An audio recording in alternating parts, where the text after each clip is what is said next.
บ้านใช้โคตรทนยายทำไมไปโดนอะไรอย่างมาดูขยับ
รถเร็วสายเหนือรถเร็วขบวนที่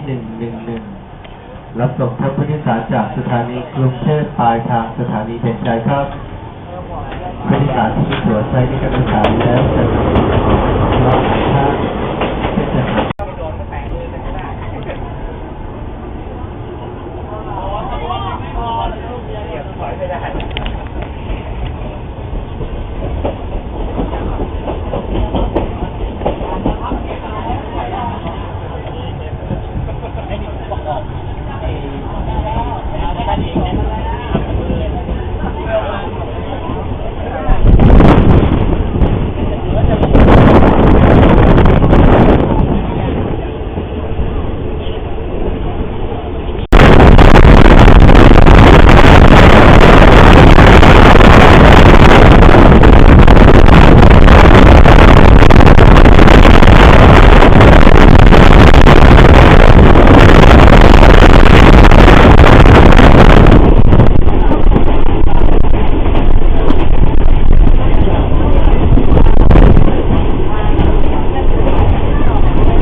การลงจากขบวนรถเดินจากสิ่งของและสัมภาระของท่าน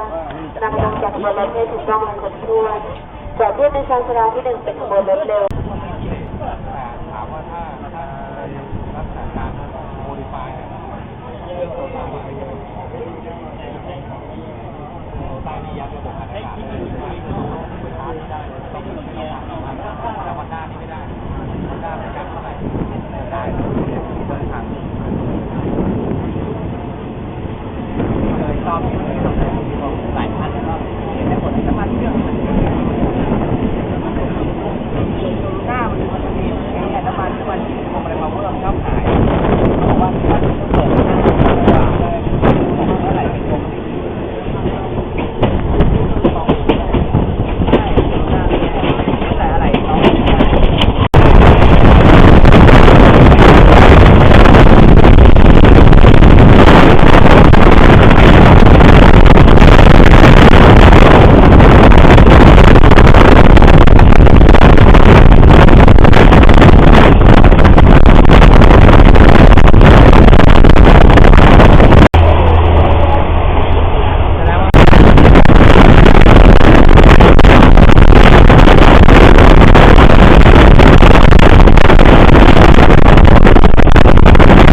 ายแลบ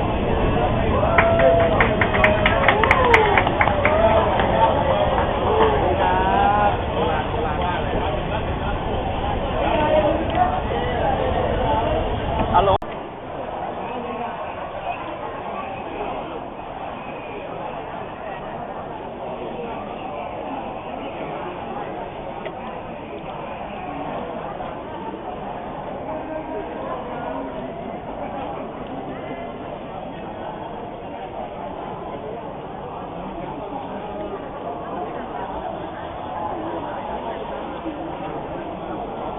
ขอบพระคุณอาจารย์ปิตาเป็นอย่างมากวันนี้เราก็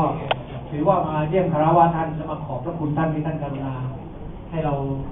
จัดงานแบ่งของไปขึ้นโชว์ครั้งนั้นได้ท่านให้เงินไปเรามาเยี่ยมท่านก็รู้ว่าเราจัดงานให้เงินไปอีกนะครับแถมเงินไปอีกนะครับ เราก็จัดสำเร็จลงด้วยดีแล้ว ครับก็ต้องยินดีต้อนรับสู่อยุธยานะครับเมืองมรดกโลกเมืองที่เป็นรากเหง้าของความเป็นคนไทยผมอยากจะพูดอย่างนั้นนะครับเพราะว่า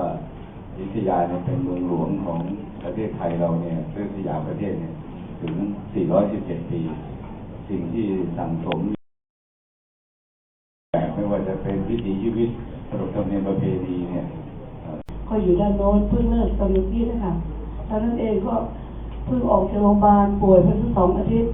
คือเป็นไข้หวัดใหญ่อย่างแรงก็เพิ่งออกงานนี้เป็นงานแรกก็เดี๋ยวนี้ก็ดีขึ้นแล้วพร้อมจะรับใช้เป็นคนที่ทำอะไรมันเร็วนะคะรวดเร็วไม่งั้นตามสามีไม่ทันได้อยู่ปรากฏว่าขาดเลือดครบด้วยก็ขอโม้ต่อไปหน่อยนะว่าได้โหนอีกวัน5 ครั้งครั้งที่ 1ได้ที่เขาชะโงกจำได้ไหมที่มันจากสูงมาต่ำนี่นะใครไปเขาชะโงกครั้งที่ 2ก็ได้ที่วัยหยาที่นครศรีมาครั้งที่ 3ได้ที่เขาเขียวรวม11เลย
จะถ่ายรูปคู่กับเหรียญนะครับให้นั่งลงนิดเลยนะครับดู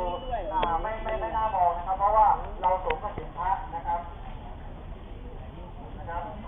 ถ่ายคู่ได้นะครับแต่กรุณานั่งลงนะครับนั่งลงนะครับเราเป็นเมืองพุทธนะครับเป็นที่เคารพสักการะคือพระพุทธศาสนา